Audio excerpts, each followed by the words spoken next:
Bax, hara qaçırsan da, hara qaçırsan.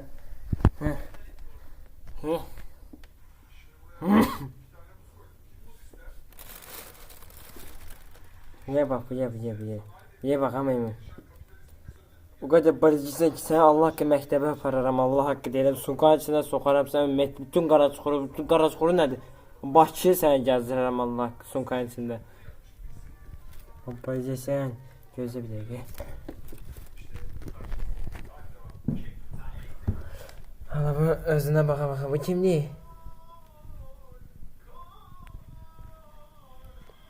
Bunu.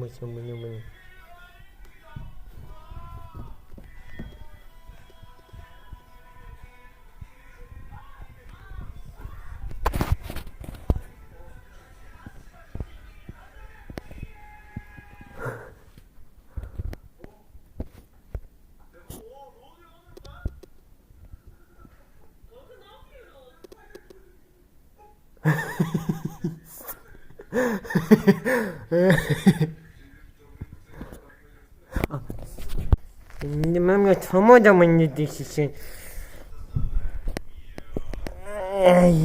Vay. Allah bir tane bir şey bəsələmirdi. Bir tane bəsələmirdi, oldu 2 tane daha da. Hele bu bir de balacadır. Yiyeceksin bunu. Bu seni yiyeceksin ya. Dedi ya bu kapkoyu.